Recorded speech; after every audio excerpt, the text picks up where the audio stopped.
არასამთავრობო ორგანიზაცია იურისტთა საერთაშორისო საზოგადოება უნდა გაგაცნოთ, რომელიც 2025 წლის 1 ივლისს დაარსდა და მისი მიზანი მსოფლიო მასშტაბით სამართლის უზენაესობის განმტკიცება და მომავალი თუ მოქმედი იურისტების ერთიანი გლობალური ქსელი შექმნა.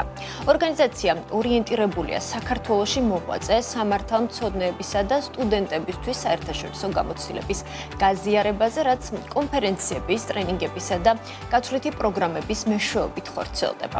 ამასთანავე იურისტთა საერთაშორისო საზოგადოების ბაზაზე ფუნქციონირებს იურიდიული დახმარების ცენტრი, რომელიც საქართველოს მოქალაქეებს ქვეყნის შიგნით და მის ფარგლებს გარეთ სამოქალაქო ადმინისტრაციულ და სისხლის სამართლის საკითხებზე ცხელი ხაზით უწევს კონსულტაციას. აღსანიშნავია, რომ ცენტრში დასაქმების შესაძლებლობა ეძლევა იმ პირებს, რომლებიც წარმატებით გაივლიან ორგანიზაციის მიერ შემოთავაზებულ სპეციალურ გადამზადების კურსებსა და საერთაშორისო პროექტებს. იურისტთა საერთაშორისო საზოგადოება სრული პასუხისმგებლობით ეკიდება ქართული სამართლებრივი სფეროს გაძლიერებას და ხელს უწყობს ქართველ იურისტებს გლობალური ცოდნისა და პროფესიული ურთიერთობების მოპოვებაში. იურისტთა საერთაშორისო საზოგადოების საქმიანობაზე, მის მნიშვნელოვან პროექტებსა და გეგმებზე საუბარს ირმა კახიძესთან, იურისტთა საერთაშორისო საზოგადოების დირექტორთან ვაგრძელებთ, რომელიც ამავდროულად საქართველოს იურისტთა უმაღლესი სკოლის დირექტორიც გახლავთ. ირმა, მოგესალმებით. მადლობა თქვენი დროისთვის და გადაცემაში სტუმრობისთვის. მადლობა მოწვევისთვის. ირმა, იქამდე სანამ იურისტთა საერთაშორისო საზოგადოებაზე მის შექმნის იდეაზე ვისაუბრებდეთ, მინდა მიმოვიხილოთ თქვენი კარიერული გზა, რითი იწყება თქვენი საქმიანი ცხოვრება და რა იყო იქამდე სანამ იქნებოდა ეს ორგანიზაცია. ჩვენ ვახსენეთ კიდევაც, რომ გარდა ამ ორგანიზაციისა კიდევ ერთ ორგანიზაციას ხელმძღვანელობთ. დიახ, ასევე ხელმძღვანელობ საქართველოს იურისტთა უმაღლეს სკოლას. თავდაპირველად, ყველაზე მნიშვნელოვანი არის სწორად პროფესიის არჩევა. მე გახლავართ ასევე პროფორიენტაციის ტრენერი და ვასწავლი სკოლაში აირჩე პროფესია, სკოლაში, რომ სწორად შერჩეული პროფესია, ჩემის აზრით, არის წარმატების საწინდარი ყველა შემთხვევაში, ნებისმიერი პროფესიის შემთხვევაში. და სწორედ ეს არის ჩემს შემთხვევაში, როდესაც გიყვარს საკუთარი პროფესია, დამეთანხმებით, რომ გულით აკეთებ ამ ყველაფერს და შესაბამისად წარმატებაც არის გარდაუვალი. ესე იყო, როდესაც 10 წლის წინ გადავწყვიტე, რომ ჩამომეყალიბებინა საქართველოს იურისტთა უმაღლესი სკოლა, რომელმაც თავისი სათქმელი თქვა, რა თქმა უნდა, ეს იყო დაუზოგავი შრომის და ადამიანური რესურსის ხარჯზე, მაგრამ როგორც აღნიშნეთ, თუ გიყვარს შენი პროფესია, აუცილებლად მიაღწევ წარმატებას. იურისტთა უმაღლესი სკოლა ძალიან, ესე ვთქვათ, წარმატებით აგრძელებს მოღვაწეობას. ეს არის ტრენინგ ცენტრი, რაც შეეხება იურისტთა საერთაშორისო საზოგადოების ჩამოყალიბების იდეას. ეს გახლავთ ყველა იურისტი ერთ სივრცეში, ეს იყო თავდაპირველად, რის გამოც შეიქმნა, ესე ვთქვათ, იდეა ამ ორგანიზაციის ჩამოყალიბების და როგორც თქვენ უკვე აღნიშნეთ, 1 ივნისს ჩამოყალიბდა აღნიშნული ორგანიზაცია და მართლა ჩემთვის წარმოუდგენლად ძალიან სწრაფი ნაბიჯებით მივიწევთ წინ და ვფიქრობ და დარწმუნებულიც ვარ, რომ ყველა ის მიზანი და ამოცანა, რაც დაგეგმილი გვაქვს, აუცილებლად განხორციელდება, ვინაიდან ჩემს ირგვლივ შეიკრიბა ისეთი იურისტები, რომლებიც არიან საქართველოში ამ დარგის ნამდვილად ზე პროფესიონალი. ირმა, თქვენ საქმიან ცხოვრებაში რა ახალი გამოწვევა და პასუხისმგებლობაა იურისტთა საერთაშორისო საზოგადოების ხელმძღვანელობა? დიახ, ეს არის უდიდესი პასუხისმგებლობა და აბსოლუტურად სწორად დასმული შეკითხვა არის თქვენი მხრიდან, რომ ეს არის, ესე ვთქვათ, მართლა ძალიან დიდი პასუხისმგებლობა, როდესაც ჩვენს ირგვლივ არიან ისეთი ადამიანები, რომლებისგანაც პირადად მე არათუ ვისწავლე, არამედ მომავალშიც უნდა ვისწავლო ამ ადამიანებისგან. ჩვენთან არის წევრობა, ანუ ვისაც სურვილი აქვს, ორი მიმართულება გვაქვს. ერთი არის დამწყები იურისტები, ანუ რომლებსაც ჯერ არ დაუსრულებიათ უნივერსიტეტი, მაგრამ სწავლობენ და იუფლებიან იურიდიულ ფაკულტეტზე სწავლობენ და პროფესია იურისტის მიმართულებით სურთ სამომავლოდ გაგრძელება მუშაობის და მეორე მიმართულება არის უკვე შემდგარი იურისტები. აქ არ არის დაყოფილი დაუშვათ ეს არის ადვოკატი, ნოტარიუსი, მოსამართლე, პროკურორი თუ ესე შემდეგ.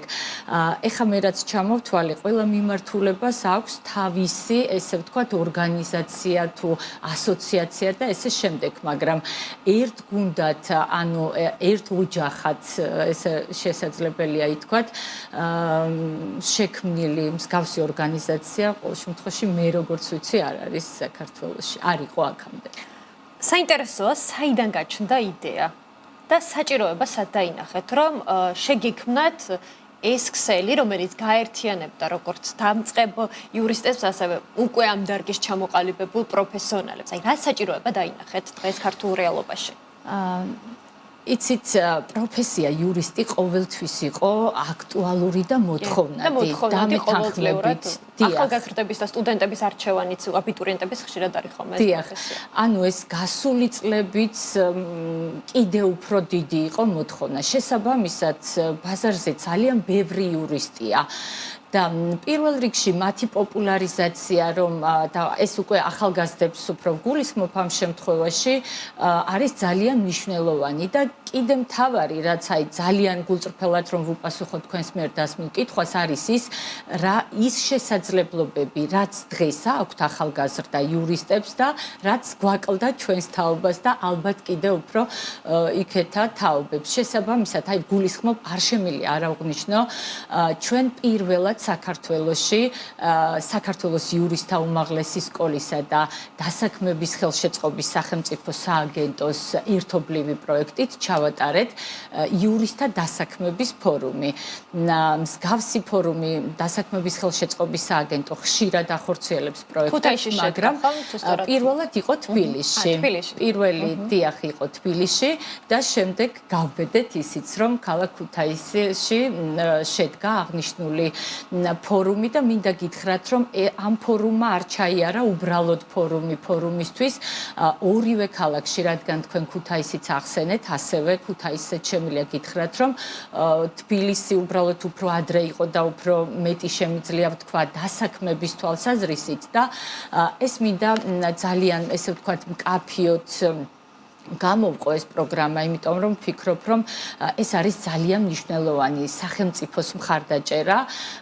ის იურისტები, დამწყები იურისტები, რომლებიც სტაჟირებას გადიან, როგორც იურისტთა უმაღლეს სკოლაში, ასევე საქართველოს იურისტთა უმაღლეს სკოლაში და იურისტთა საერთაშორისო საზოგადოებაში, ისინი პრაქტიკულად ეუფლებიან, ანუ ერთია, რომ შესაძლებელია ძალიან კარგი სტუდენტი იყო და კარგად იცოდე თეორია, მაგრამ დამეთანხმებით, რომ თეორიული კურსის, ანუ პრაქტიკაში განხორციელება არის ძალიან მნიშვნელოვანი და ისინი ეუფლებიან პრაქტიკულად, ესე ვთქვათ, ამ ყველაფერს და რაც ყველაზე მთავარია, დასაქმების ხელშეწყობის სააგენტო 500 ლარს უხდის ყოველთვიურად სტუდენტს. დამეთანხმებით, რომ ეს არის სტაჟიორს, ესე ვთქვათ, არის ძალიან კარგი პროექტი და შეიძლება ითქვას, რომ ფუფუნებაც, რომ შენ სწავლობ, ეუფლები შენს პროფესიას პრაქტიკულად და თან იღებ გარკვეულ ჰონორარს და ასევე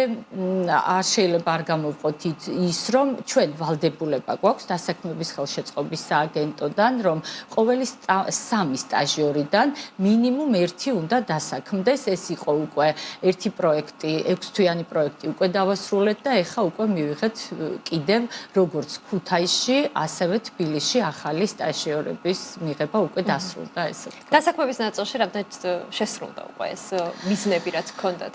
პირველ ნაწილში უკვე შევასრულეთ ეს ჩვენს სოციალურ გვერდზე დევს, ვინსად დაიწყო მუშაობა და აბსოლუტურად წარმატებით განვახორციელეთ პირველი პროექტი თბილისში. ქუთაისში სხვათა შორის უნდა აღინიშნოს, რომ დღეს იწყება 1 აპრილს სტაჟიორების ოფიციალურად მიღება და ვფიქრობ, რომ ქუთაისშიც რა თქმა უნდა იმ პასუხისმგებლობას, რაც ჩვენ ავიღეთ საქმეების ხელშეწყობის სააგენტოს წინაშე, რა თქმა უნდა, შევასრულებთ პირნათლად. კი ბატონო, ბევრი საინტერესო პროექტია უშუალოდ ახალგაზრდების, დამწყები იურისტების ხელშეწყობისთვის, ხო? ამ ორგანიზაციის მხრიდან, მათ შორის ერთ-ერთი რაც ვნახეთ თქვენს გვერდზე იყო ევროპის ცენტრალურ უნივერსიტეტთან მემორანდუმი და ეს თანამშრომლობა, რომელიც სავარაუდოდ ალბათ სტუდენტების ხელშეწყობას ითვალისწინებს, ხო? აი, ამ პროექტებზე მინდა ვისაუბროთ. დიახ, მემორანდუმი გვაქვს ძალიან ბევრ უნივერსიტეტთან თბილისში, არ გამოვყოფ, იმიტომ რომ საკმაოდ ბევრ უნივერსიტეტთან გვაქვს, როგორც რეგიონებში, ასევე თბილისში და იგეგმება კიდე რამდენიმე უნივერსიტეტთან მემორანდუმი. ეს არის მემორანდუმის მიზანი გახლავთ ის, რომ ესეთი შესაძლებლობები, რასაც ჩვენ ვთავაზობთ ახალბედა იურისტებს, რომ მათ მაქსიმალურად კონდეთ ინფორმაცია და გამოიყენონ და აითვისონ ესათვის პროექტები და აქტიურად ჩაერთონ ამ პროექტებში.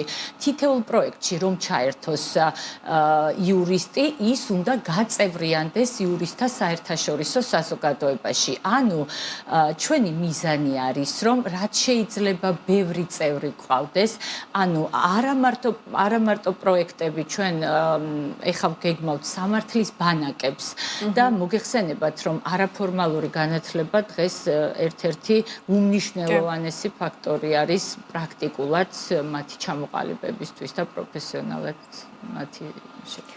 უკვე პროფესიონალი იურისტებისგან რამდენად წამოვიდა დაინტერესება, რომ იყვნენ ამ საზოგადოების წევრები და ორგანიზაციის წევრები, მათი მხრიდან როგორია ჩართულობა?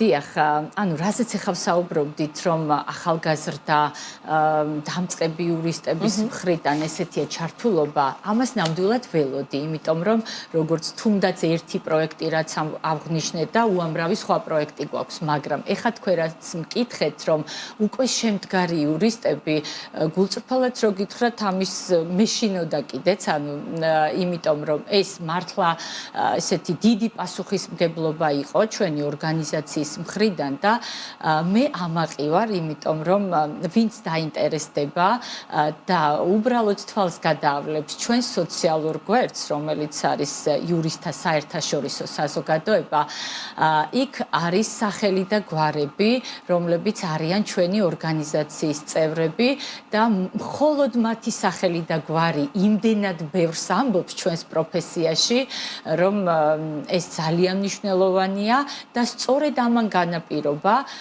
დარწმუნებული ვარ ის, რომ ესეთი მოთხოვნა არის უკვე ზრდასრულდა შემდგარი იურისტების მხრიდან, რომ გაწევრიანდნენ ჩვენს ორგანიზაციაში, როგორც მოგეხსენებათ და თქვენ ისეთი კარგი შესავალი გააკეთეთ, რომ პრაქტიკულად მოკლედ ყველაფერი აღნიშნეთ, საერთაშორისო ორგანიზაცია და რატომ საერთაშორისო უკვე ჩვენ დავგეგმეთ პირველი საერთაშორისო გასვლა, ეს ეხება მხოლოდ ზრდასრულ და შემდგარ იურისტებს და ჩვენ 26-29 ივნის უკვე დაგეგმილი გვაქვს ათენში საგანმანათლებლო ტური. ყველა ჩვენი გასვლითი ტური იქნება საგანმანათლებლო, ანუ ჩვენი გასვლის მიზანი სხვადასხვა ქვეყნებში არის ის, რომ თუ რა გამოწვევებია, რა პარალელებია, ესე ვთქვათ, რა შეიძლება ვისწავლოთ და ვიცოდეთ, რაც მნიშვნელოვანია და შემდეგ ჩვენს ქვეყანაში გამოვიყენოთ ბუნებრივია, იმიტომ რომ არც ერთი ჩვენთაგანი არც ერთ ქვეყანაში არ აპირებს,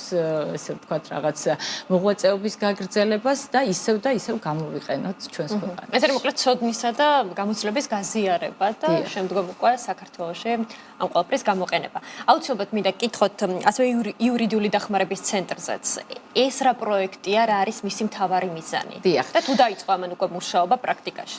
დიახ, აუცილებლად უკვე დაწყებულია და აუცილებლად მინდა აღვნიშნო, გუშინ იწერებოდნენ, ანუ საკმაოდ დიდია, მიუხედავად იმისა, რომ ეს არ არის პირველი ორგანიზაცია და ძალიან ბევრია საქართველოში, სადაც ორგანიზაციები, რომლებიც თავაზობენ უფასო იურიდიულ კონსულტაციას და შეიძლება ითქვას იმას, რომ ერთ-ერთი არის ჩვენი ორგანიზაცია, მაგრამ მოთხოვნა არის საკმაოდ დიდი და აუცილებლად მინდა აღვნიშნო იმ იურისტებს, უფრო ზრდასრული იურისტებს, ვინაიდან ეს არის არასამთავრობო ორგანიზაცია, ეს არის აბსოლუტურად აპოლიტიკური ორგანიზაცია.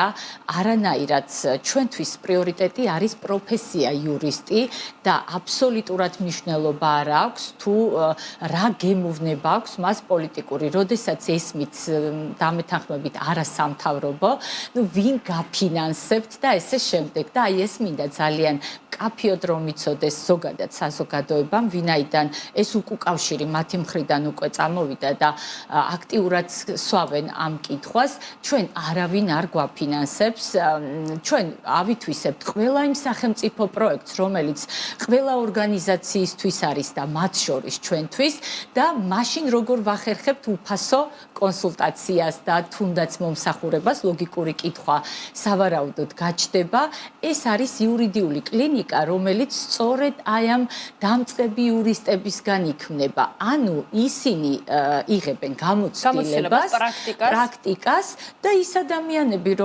რომელთათვისაც შესაძლებელია არ არის ხელმისაწვდომი ფინანსური თუ სხვადასხვა მიმართულებით, ორმხრივი სარგებელი აქვს პროექტს და ვფიქრობ, რომ ეს ძალიან სასარგებლო პროექტია, როგორც სტაჟიორებისთვის, მათი გამოცდილების მიღებისთვის, ასევე იმ მოქალაქეებისთვის, რომლებსაც სურთ ამა თუ იმ იურიდიული კონსულტაციის მიღება. კი, დაირბა ბოლოს მინდა მოვასწროთ საუბარი გეგმებზეც, მცირედით შევაჯამოთ, რა არის ის მთავარი გეგმები, რაც არის ორგანიზაციის ჭრილში დაგეგმილი და გათვალისწინებული.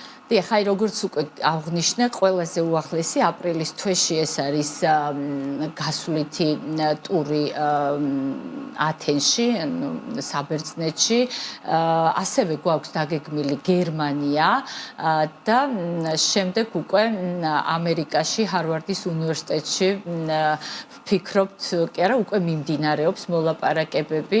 ბევრი საინტერესო პროექტი გვაქვს. ახალგაზრდების მიმართულებით არის განსხვავებული შეთავაზებები, ზრდასრული იურისტების კუთხით არის ასევე სხვა შეთავაზებები და გვაქვს სამართლის ბანაკები, ტრენინგები, აი ვინც გახდება იურისტთა საერთაშორისო ორგანიზაციის წევრი, ისინი უფასოდ იღებენ საქართველოს იურისტთა უმაღლესი სკოლის ტრენინგებს, რაც ძალიან მნიშვნელოვანია, ასევე არის არაფორმალური მიმართულებით კონფერენციები, მაგალითად იურისტთა საერთაშორისო საზოგადოების ახალგაზრდული ფრთის წევრებმა კონსტიტუციის დღე აღნიშნეს, მათ მოამზადეს თემები და ეხლა რამდენიმე დღის წინ საკანონმდებლო ორგანოში იყვნენ ისინი სტუმრად. ანუ ის რაც მათ აუცილებლად ჭირდებათ ამ კუთხით, აი ყოველდღიურად ვსრუნავთ მასზე და ჩემი გუნდის მიზანი არის ის, რომ შეიქმნას ისეთი დიდი ოჯახი მხოლოდ და მხოლოდ იურისტების, რომ ამ ორგანიზაციის წევრობა იყოს ძალიან პრესტიჟული, ესე ვთქვათ და ზუსტად ისეთი მოთხოვნადი, როგორი დასაწყისიც გვაქვს ჩვენ. მადლობა იმ წევრებს, აუცილებლად მინდა გადავიხადო ვისარგებლო შემთხვევით, ვინაიდან ეს ახალი შექმნილი ორგანიზაცია არის და ჯერ მხოლოდ მეტნაკლებად მაინც საუბრით შემოვიფარგლებით ნდობისთვის, რომ გამოგვიცხადეს ნდობა და გახდნენ ჩვენი ორგანიზაციის წევრები. არც თუ ისე ცოტა ვართ და წინ დიდი გეგმები გვაქვს. ნამდვილად. მადლობა ძალიან დიდი ირმა სტუმრობისთვის და წარმატებები ორგანიზაციას, მოკლედ გელოდებით, სიახლეებით და სხვადასხვა პროექტებით ჩვენს ეთერში. აუცილებლად გესტუმრებით კიდევ ერთხელ მადლობა. მადლობა კიდევ ერთხელ ირმა კახიძე, იურისტთა საერთაშორისო საზოგადოების დირექტორი და საქართველოს იურისტთა უმაღლესი სკოლის დირექტორი იყო ჩვენი სტუმარი.